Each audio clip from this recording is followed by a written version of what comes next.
The 33 sermons on Nibbana were delivered by the Venerable Bhikkhu Katukurunde Nanananda in Sinhala at Mitrigala Nisaranavanaya Forest Hermitage. They were translated into English by the same Venerable monk, presently residing at Potkulkala Forest Hermitage in Kandagedara Devalagam. Namo tassa bhagavato arahato samma sambuddhassa. Namo tassa bhagavato arahato samma sambuddhassa. Namo tassa bhagavato arahato samma sambuddhassa. Etang santang etang panitang yadidang sabba sankhara samato sabbopadhipati nissaggo Annakyo virago nirodho nibbana. This is peaceful, this is excellent, namely the stilling of all preparations, the relinquishment of all assets, the destruction of craving, detachment, cessation, extinction. With the permission of the most venerable great preceptor and the assembly of the venerable meditative monks, this is the 14th sermon in the series of sermons on Nibbana. In our last sermon, we gave a description of the forms of imaginings or meetings, which the Buddha had compared to an extremely subtle bondage of Mara. The Yavakalapi Sutta of the Salayatana Samyutta in the Samyutta Nikaya has shown us that all kinds of thoughts concerning existence that stem from this subtle conceit asmimana, are mere imaginings or meeting things, and that they are called a bondage of Mara, because they have the power to keep beings shackled to existence. We have seen how they follow a dichotomy, even like the dilemma posed by the fivefold bondage of Vepachitti, the king of demons. Whether one thinks, I shall be or I shall not be, one is in bondage to Mara. Whether one thinks, I shall be percipient or I shall be non-percipient or I shall be neither percipient nor non-percipient, one is still in bondage to Mara. There is a dichotomy involved here. The fact that these imaginings, which follow a dichotomy, must be transcended completely, as well as the way to transcend them, has been preached by the Buddha to Venerable Pukkusati in the Dhatu Vibhanga Sutta of the Majjhima Nikaya. There is a pithy passage forming the grand finale of this discourse, in which the Buddha gives a resume. We propose to quote this passage at the very outset, as it scintillates with the majestic fervour of the Dhamma.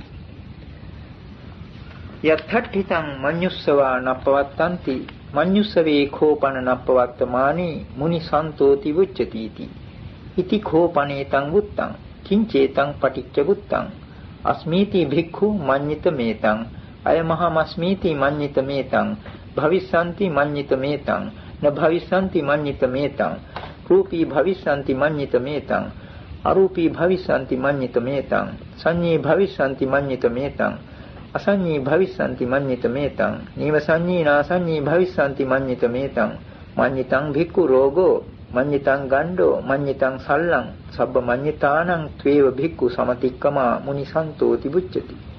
Muni khopana bhikkhu santo na jayati, na jiyati, na miyati, na kuppati, na piheti. Tampisa bhikkhu natti yena jayatha, ajayamano king jiyissati, ajiyamano king miyissati, amiyamano king kuppissati, akuppamano kissa pihissati.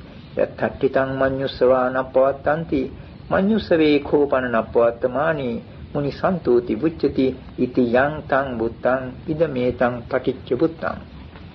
In the Dhatu Vibhanga Sutta, we find the Buddha presenting some points as the theme and gradually developing it, analyzing, clarifying and expatiating as the discourse proceeds. The opening sentence in the above paragraph is a quotation of a part of that original statement of the Buddha, which forms the theme. Here is the rendering.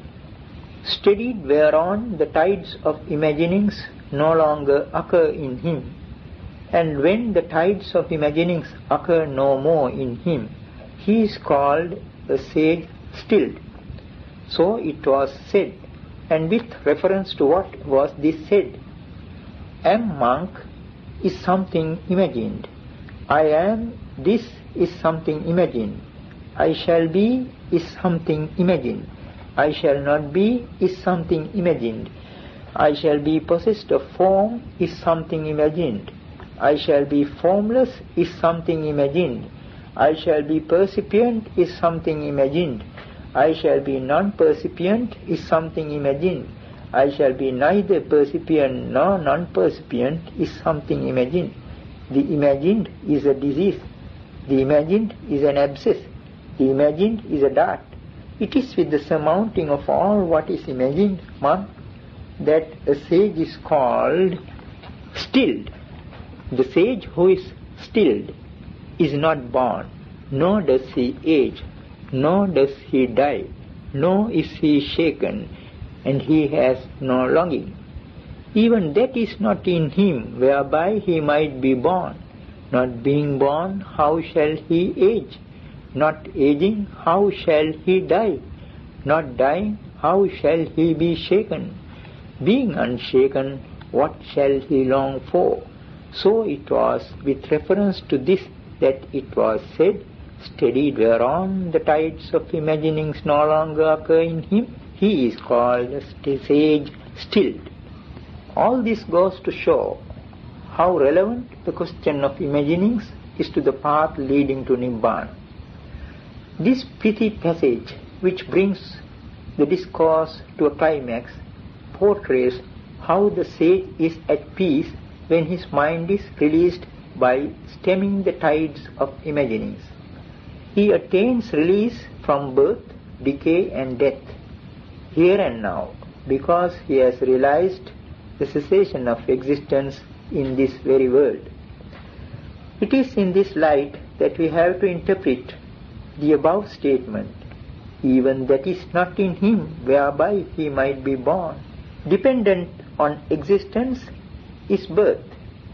Due to whatever postulate of existence one can speak of a birth, even that existence is not in him. Not being born, how can he age? How can he grow old or decay? This is because of the implicit interrelation between conditions. Here we can flash back to our analogy of a tree mentioned earlier. In order to explain the mutual interrelation between the concepts of birth, decay and death, we brought up a simile which, however, is not canonical. That is to say, supposing there is some kind of tree, the buds, the leaves, the flowers, the fruits, and the wood of which could be sold for making one's livelihood. If 5 men, trading in each of those items respectively, are made to line up at some particular stage in the growth of a tree, and asked whether the tree is too young or too old, the answers given might differ according to the individual standpoint grasped in each case. It turns out to be a difference of viewpoint. For instance, the man who makes his living by selling the buds would reply that the tree is too old when the buds turn into leaves. Similarly, when it is the season for the leaves to fall and the flowers to bloom, one who trades in leaves might say that the tree is too old. And when flowers turn into fruits, the florist's viewpoint would be similar. In this way, one can understand how this concept changes according to what one grasps, that there is an implicit relativity about it. Now, as for this sage, he has given up everything that he had grasped. Grasping has been given up completely. Imagining too has been abandoned. Hence, not being born, how shall he age? The sage has no postulate of existence. Since there is no existence, there is no birth. Because there is no birth, there is no decay. It is a well-known fact that the term jara implies both growth and decay. It is after setting a limit that we speak of a process of decay after growth. This limit, however, varies according to our individual standpoint grasped, according to our point of view. That is, what we have tried to illustrate by this analogy. Then we have the statement, not aging, how shall he die? Since decay is an approach to death, where there is no decay, there is no death. The fact that there is no death, we have already seen in our exposition of the significance of the verses quoted above from Adhimutta Theragatha. When the bandits got round to kill the Venerable Adhimutta, he declared, Nami hoti ahosinti bhavissanti na hoti mi sankhara vibhavissanti tatthaka paridevana. It does not occur to me, I was, nor does it occur to me, I shall be. Mere preparations will get destroyed. What is there to lament? This declaration exemplifies the above statement. When all graspings are given up, there is no decay or death. Amiyamano kinkuppisati. Not dying, how shall he be shaken? The word kuppati does not necessarily mean getting annoyed. Here it means to be shaken up or moved. When one holds on to a standpoint, one gets shaken up if someone else tries to dislodge him from that standpoint.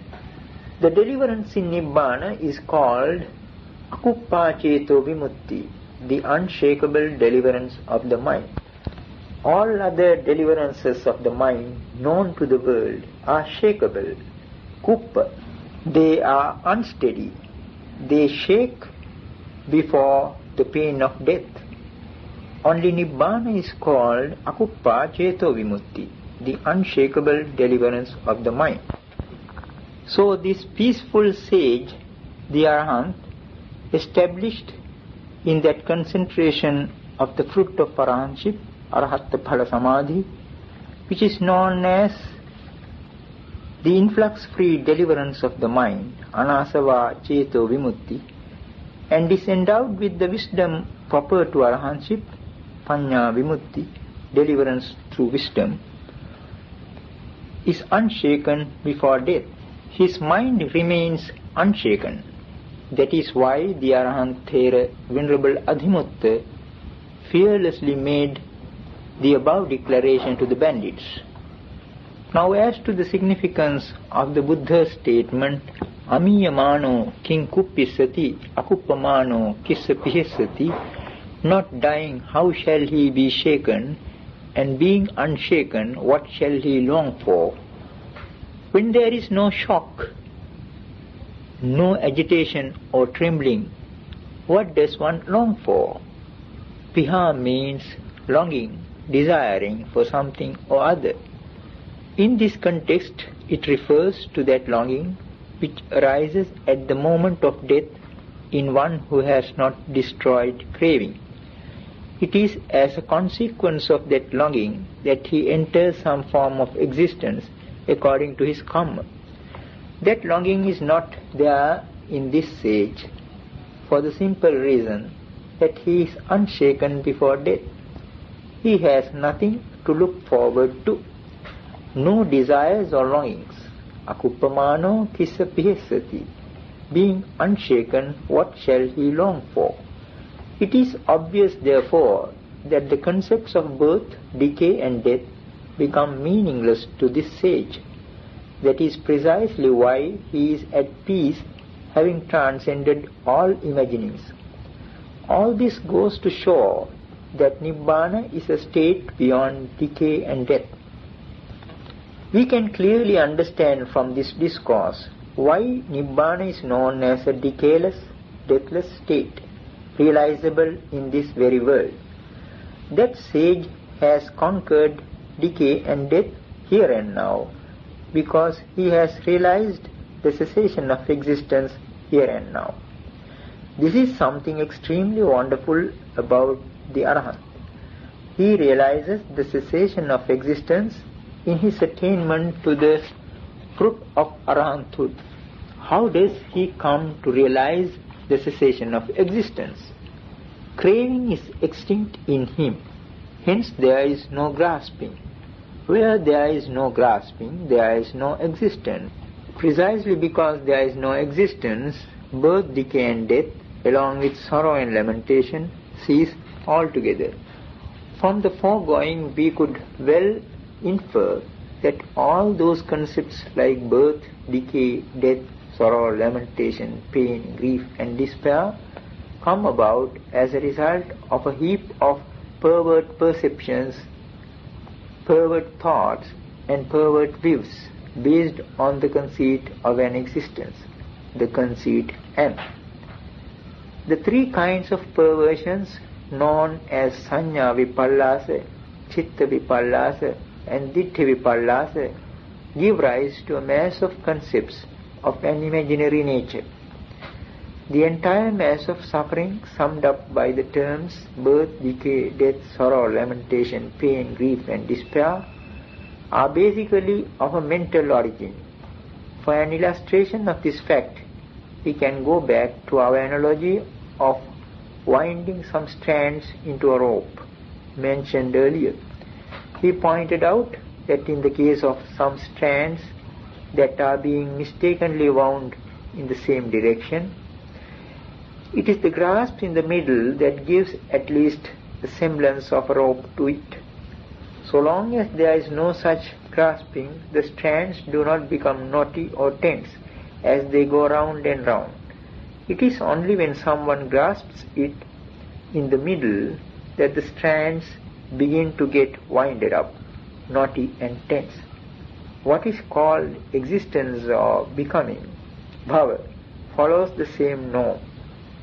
True to the law of impermanence, everything in the world changes, but there is something innocent in this change. Impermanence is innocuous in itself. We say it is innocuous because it means no harm to anyone.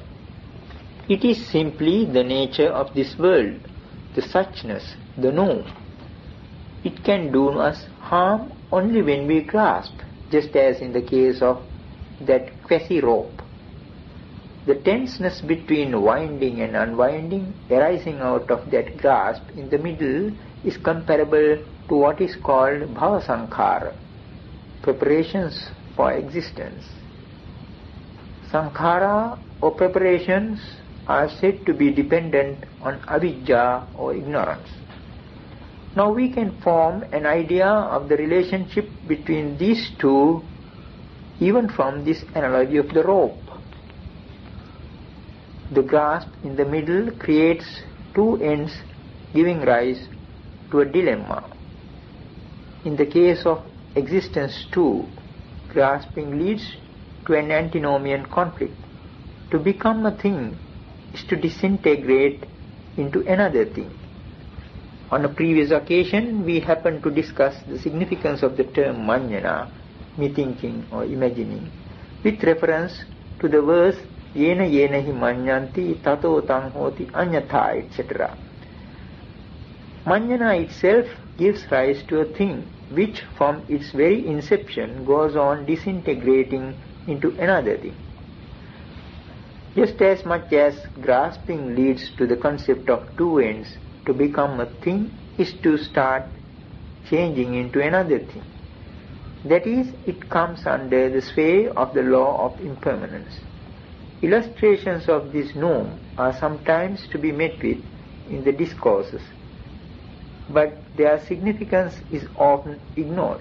The idea of the two ends and the middle sometimes finds expression in the reference to an above, below and across in the middle, uddham, adho, tiriyam, majje, or in the terms before, behind and middle, pure, pacha, majjam.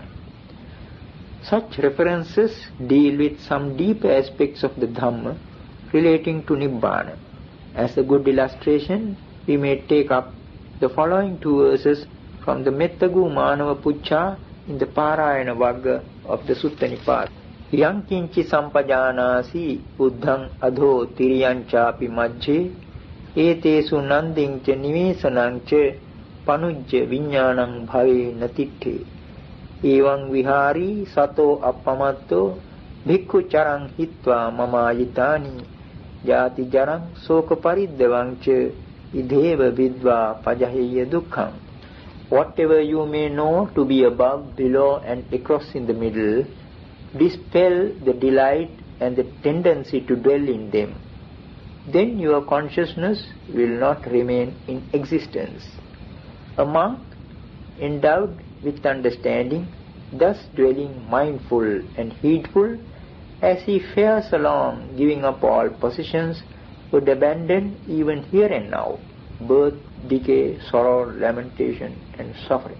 The word idheva occurring in the second verse is highly significant in that it means the abandonment of all those things here and now, not leaving it for an existence to come. In the Mahaviyuha Sutta of the Sutta Nipata also a similar emphasis is laid on this idea of here and now. About the Arahant it is said that he has no death or birth here and now. Chutupapato idha yasanati, to whom even here there is no death or birth. In this very world he has transcended them by making those two concepts meaningless. The word nivesanam occurring in the first verse is also significant. It means dwelling. In consciousness there is a tendency to dwell in. That is why in some contexts it is said that form is the abode or dwelling place of consciousness. Rupa dhatu kho gahapati viññānassa oko. The form element householder is the abode of consciousness. The terms oka, niketa and nivesana are synonymous, meaning abode, home or dwelling place.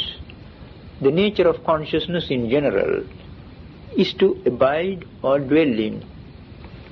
That non-manifestative consciousness, anidassana viññāna, however, has got rid of the tendency to abide or dwell in. Now we can revert to the passage in the Dhatu Vibhanga Sutta, which speaks of an occurrence of tides of imaginings. The passage actually begins with the words Yatthatitam manyusava napavattanti. Steadied whereon the tides of imaginings occur no more in him. The idea behind the occurrence of tides of imaginings is quite often represented by the concept of asava, influx. Sensuality, karma, existence, power, views, ditthi and ignorance, avidya, are referred to as influxes, asava, or floods, ogha. These are the four kinds of samsaric habits that continuously flow into the minds of beings. The above mentioned sutta passage refers to a place steadied whereon the tides of imaginings do not occur or flow in, a place that is free from their influence. This is none other than Nibbana, for which one of the epithets used is Deepa or island. Since Nibbana is called an island, some might take it literally to mean some sort of a place in this world.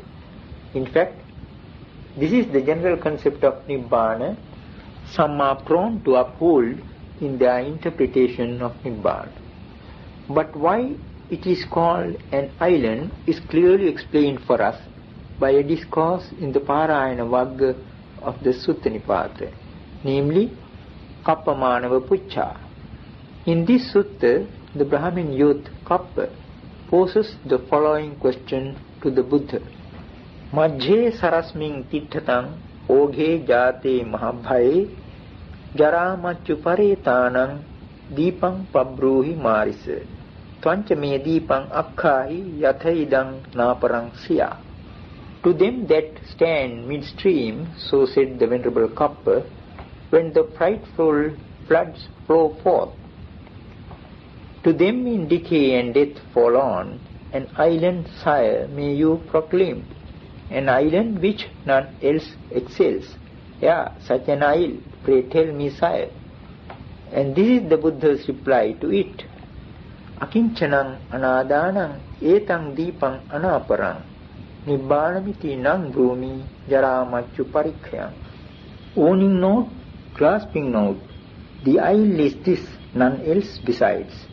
Nibbana, that's how I call that isle, wherein decay is decayed and death is dead. The Buddha's reply makes it clear that the term Nibbana stands for the extinction of craving and grasping. The ideal of owning not and grasping not is itself Nibbana and nothing else. If the term had any other connotation, the Buddha would have mentioned it in this context. It is indubitably clear then that the epithet Deepang or island has to be understood in a deeper sense when it refers to Nibbana. It is that owning nothing and grasping nothing that puts an end to decay and death. Though we have yet to finish the discussion of the Dhatu Vibhanga Sutta, the stage is already set now to understand the significance of a certain brief discourse in the Udana, which is very often quoted in discussions on Nibbana. For the facility of understanding, we shall take it up now, as it somehow fits into the context. Athi bhikkhave ajatang abhutang akatang asankhatang nocetang bhikkhave abhavisya ajatang abhutang akatang asankhatang na idha jatasya bhutasya katasya sankhatasya nissaranang panyayetha yasmacha kho bhikkhave athi ajatang abhutang akatang asankhatang tasma jatasya bhutasya katasya sankhatasya nissaranang panyayati. Monks, there is a not born, a not become, a not made, a not compounded. Monks, if that not born, not become, not made, not compounded were not, there would be no stepping out here from what is born, become, made and compounded. But since monks there is a not born, a not become, a not made, a not compounded, therefore there is a stepping out from what is born, become, made, compounded. The terms ajatang, not born, abhutang, not become, akatang, not made, and asankhatang, not compounded, are all epithets for Nibbana. The Buddha declares that if not for this not born, not become, not made, not compounded, there would be no possibility of stepping out or release here, that is in this very world, from the born, the become, the made and the compounded. The second half of the passage rhetorically reiterates and emphasizes the same fact. Now as to the significance of this profound declaration of the Buddha, we may point out that the terms not born, not become, not made, not compounded suggest the emancipation of the Arahant's mind from birth, becoming and preparations, sankhara. They refer to the cessation of birth, becoming and preparations realized by the Arahant. So then the significance of these terms are purely psychological. But the commentator, the Venerable Dhammapala, pays little attention to the word idha here in this passage, which needs to be emphasized. The fact that there is a possibility here and now of stepping out from the state of born, become, made and compounded surely deserves emphasis, since until then release from decay and death was thought to be possible only in another dimension of existence, that is, after death. The prospect of stepping out from decay and death here and now in this very world has to be asserted for its novelty, which is why the declaration opens with the word Atti, there is. However, most of the scholars who try to interpret this passage in their discussions on Nibbana, instead of laying stress on the word either, here emphasize the opening word atti, there is, to prove that Nibbana is some form of reality absolutely existing somewhere. As that passage from the Dhatu Vibhanga Sutta on Manjana, which we discussed, has shown us, the terms ajatang, abhutang, akatang and asankhatang have to be understood in a deeper sense. Existence is a conceit deep-rooted in the mind, which gives rise to a heap of perverted notions. Its cessation, therefore, has also to be accomplished in the mind and by the mind. This is the gist of the Buddha's exhortation. Let us now come back to the Dhatu Vibhanga Sutta to discuss another facet of it. We started our discussion with the grand finale of that discourse because of its relevance to the question of Manjana. However, as a matter of fact, this discourse preached by the Buddha to the Venerable Bhikkhu is an exposition of a systematic path of practice for the emancipation of the mind from imaginings or Manjana. The discourse begins with the declaration Chadhaturo ayang bhikkhu puriso. Monk, man as such, is a combination of 6 elements. The worldling thinks that a being, satta, Sanskrit sattva, exists at a higher level of reality than inanimate objects. Now what did the Buddha do to explore this concept of a being in his discourse to Venerable Bhikkhu? He literally thrashed out that concept by breaking up this man into his basic elements and defining him as a bundle of 6 elements, namely earth, water, fire, air, space and consciousness. As the discourse proceeds, he explains it in an extremely lucid manner, how one can detach one's mind from each of these elements. We happen to mention at the very outset that the depth of the Dharma has to be seen through lucidity and not through complicated overdrawings. In fact, this discourse exhibits such a lucidity. The meditation subject of elements, which grew in complexity at the hands of the later Buddhist philosophers, who took to atomistic analysis of a speculative sort, is presented here in this Dhatu Vibhanga Sutta with a refreshing clarity and lucidity. Here it is explained in such a way that one can directly experience it. For instance, in describing the earth element, the Buddha gives as examples of the internal earth element such parts of the body as head hairs, body hairs, nails and teeth. Because the external earth element hardly needs illustrations, nothing in particular has been mentioned as to that aspect. Anyone can easily understand what is meant by it. There is no attempt at atomistic analysis. However, the Buddha draws special attention to a certain first principle of great significance. Ya cheva khopana ajhattika pathavidhatu, ya cha bahira pathavidhatu revesa. Tang netang mama neso hamasmi nameso attati, evametang yatha bhutang sammapanyaya datthabbang. Evametang yatha bhutang sammapanyaya disva pathavidhatuya nibbindati pathavidhatuya chittang virajeti. That which is the internal earth element and that which is the external earth element, they are both just the earth element itself, and that should be seen as it is with right wisdom. Thus, this is not mine, I am not this is not myself. Having seen thus with right wisdom as it is, he becomes dejected with the earth element. He detaches his mind from the earth element. It is this first principle that is truly important and not any kind of atomic theory. This resolution of the internal-external conflict has in it the secret of stopping the samsaric vortex of reiterated becoming, samsara vata.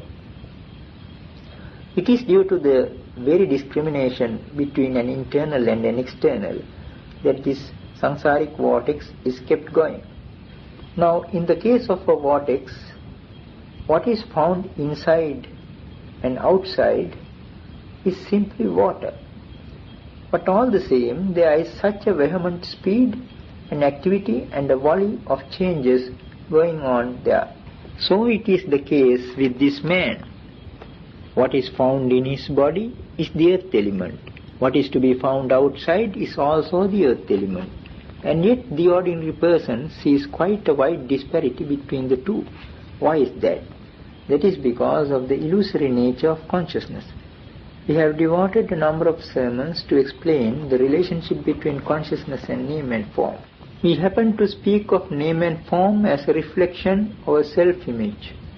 Even as one who comes before a mirror, on seeing his reflection on it, would say, "This is mine, this am I, this is myself," the worldling is in the habit of entertaining cravings, conceits and views. In fact, the purpose of craving, conceits and views is to reinforce the distinction between an internal and an external.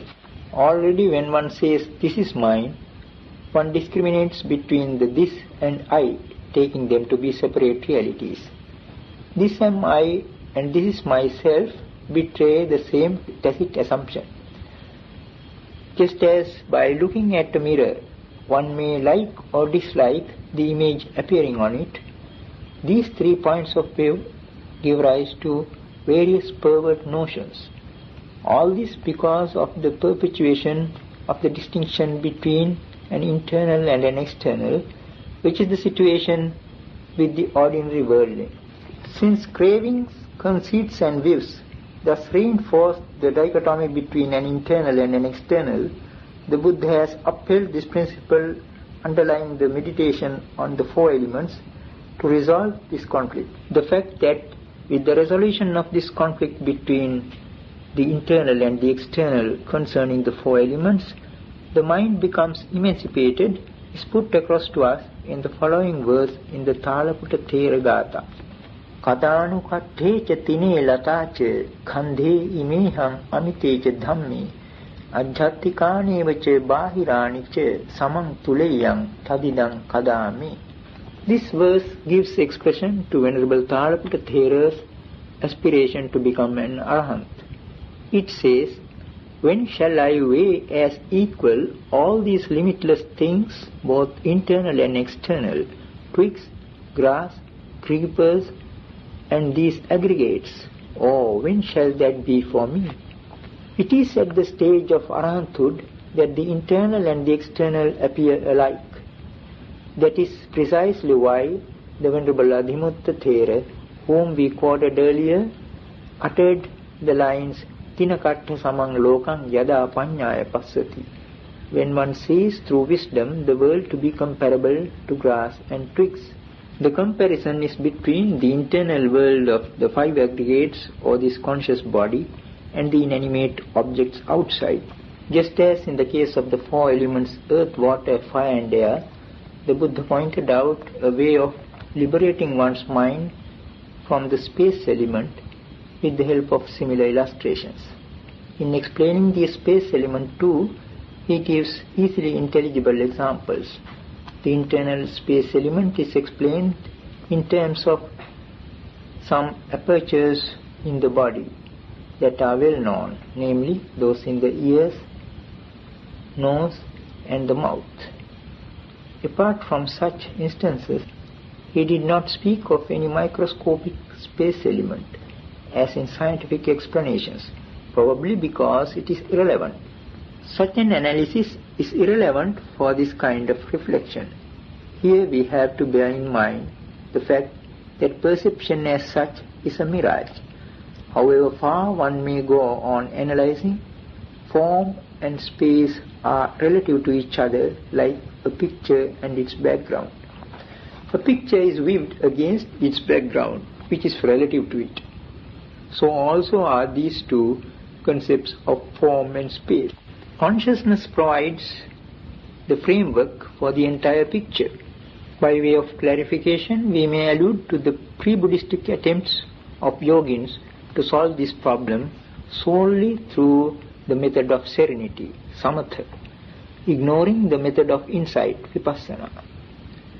The procedure they followed was somewhat on these lines. They would first of all surmount the concept of form or matter through the first four mental absorptions or jhanas.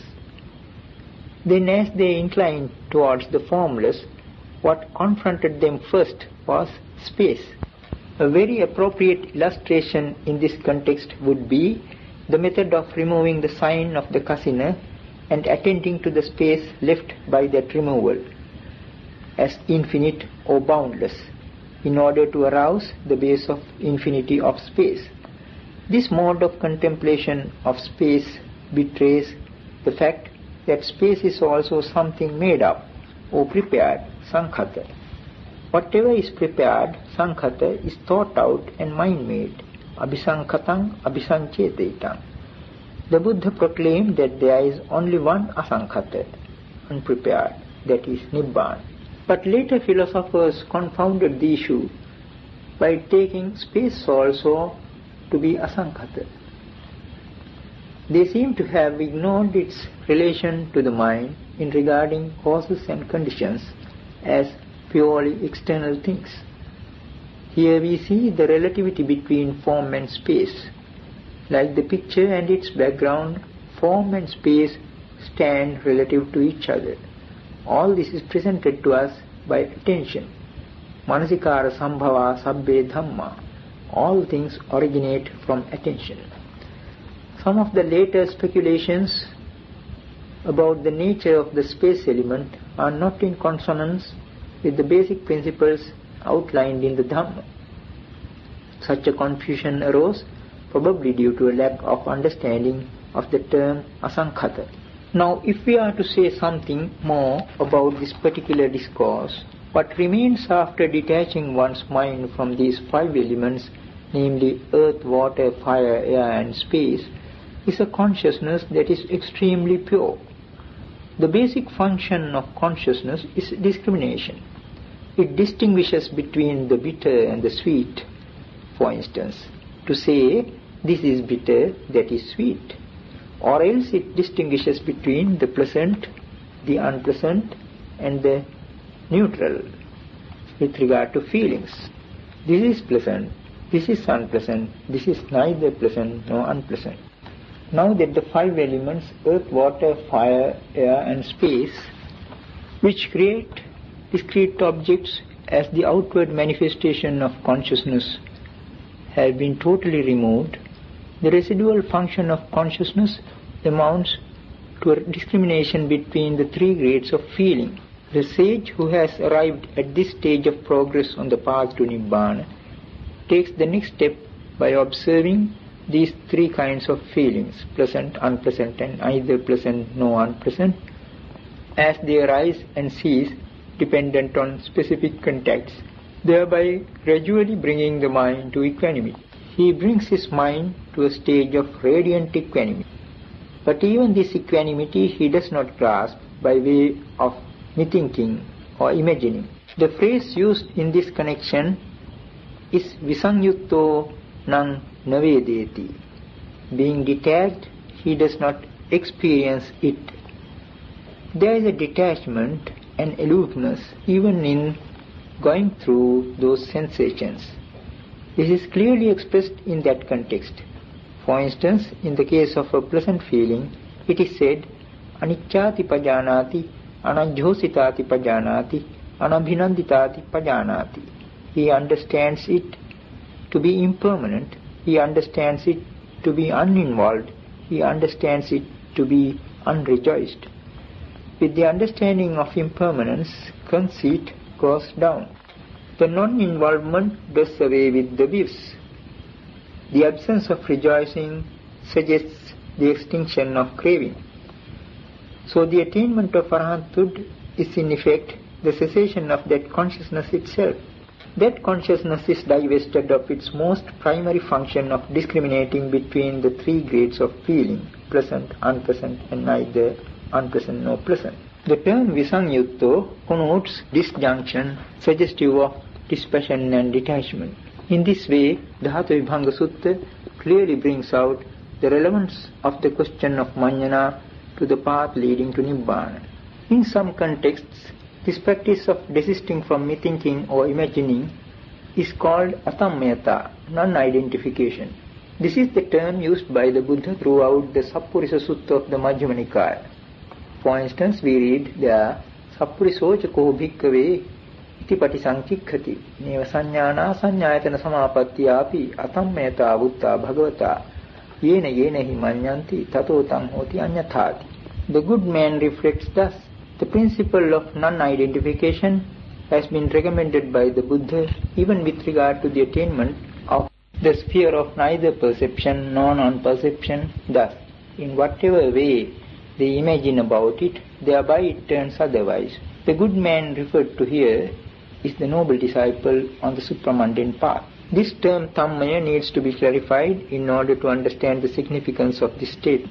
It is derived from tadmaya, literally made of that or of that stuff. It is on a par with such terms as sovannamaya, golden, and rajatamaya, silvery.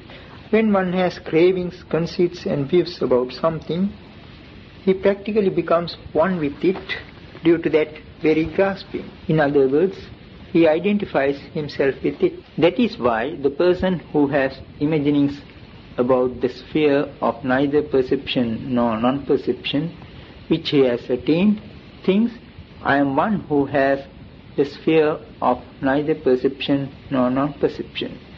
He thereby has conceit, which is a defilement in itself.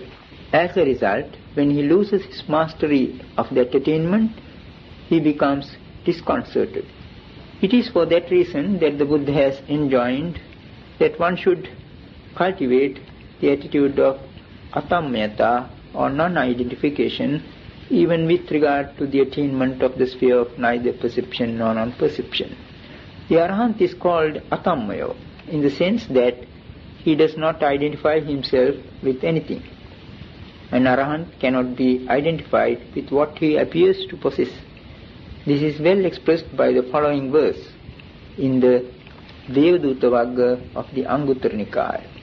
Pasaiya marang abhibhuya antakang yocha phusi jatikkhayang padhanava sotadiso loka vidu sumedho sabbesu dhammesu atammayo muni.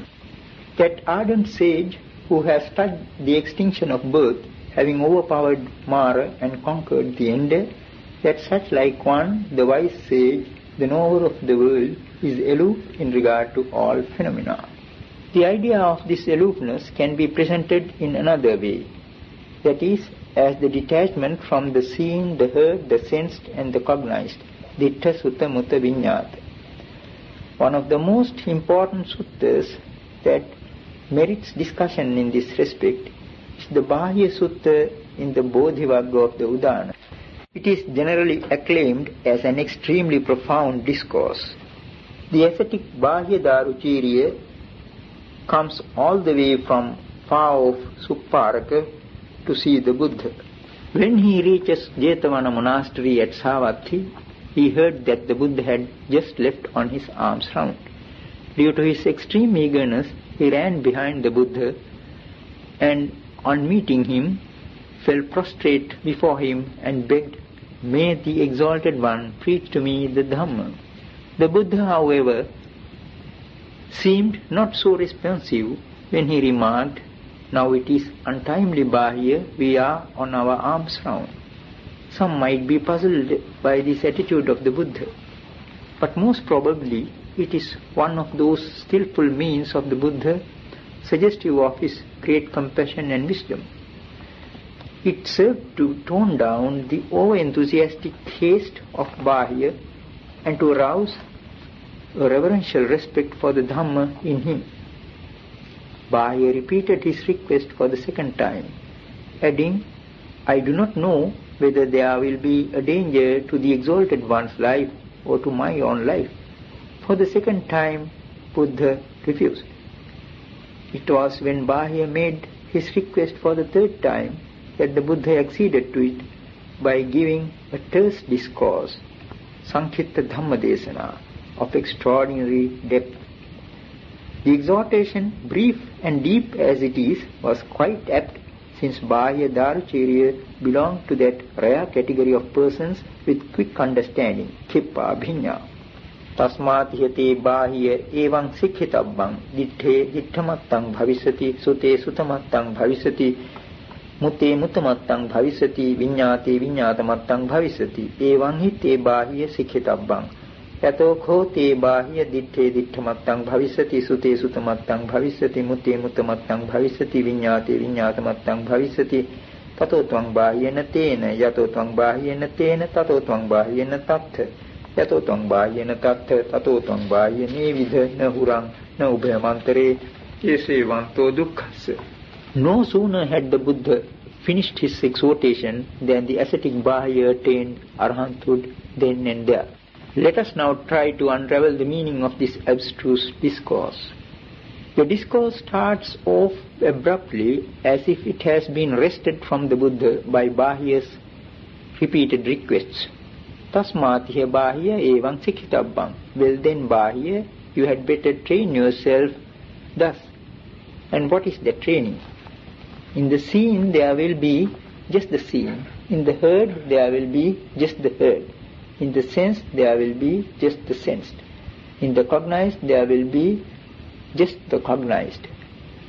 Thus, Bahya, should you train yourself. It is as if the Buddha had addressed the ascetic Bahya in the terminology of the Aryans and established him on the path to Nibbana. Here the term mutta or sensed stands for whatever is experienced through the tongue, the nose and the body.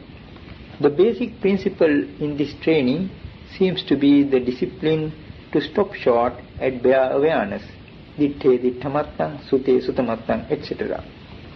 The latter half of the discourse seems to indicate what happens when one goes through that training. The entire discourse is a presentation of the triple training of morality, concentration and wisdom in a nutshell. And when to you, Bahya, there will be in the seen just the seen, in the heard just the heard, in the sensed just the sensed, in the cognized just the cognized, then Bahya, you are not by it. And when you are not by it, you are not in it. And when Bahya, you are not in it, then Bahya, you are neither here nor there nor in between. This itself is the end of suffering. As a literal translation, this appears cryptic enough to demand an explanation. Let us first of all give a few clues to unravel the puzzle. The terms by it, tena, and in it, tattha, are rather elliptical. Though unexpressed, they seem to imply the relevance of manjana to the whole problem. As we happened to mention earlier, imaginings or methinkings by way of craving, conceit and views leads to an identification for which the term used is tammyata. Such an identification makes one unsteady, for when the thing identified with is shaken, one also gets shaken up. This kind of imagining in terms of is indicated by the elliptical tena, for we get a clear proof of it in the following two lines from the Jana Sutta in the Atthaka Varga of the Sutta Nipata. Dhono nahi tena manyati yadidam dittha sutam mutesuva. Dhona is a term for the Arahant as one who has shaken off all defilements. So these lines could be rendered as follows. The Arahant, the one who has shaken off, does not imagine in terms of, that is to say, in terms of whatever is seen, heard and sensed.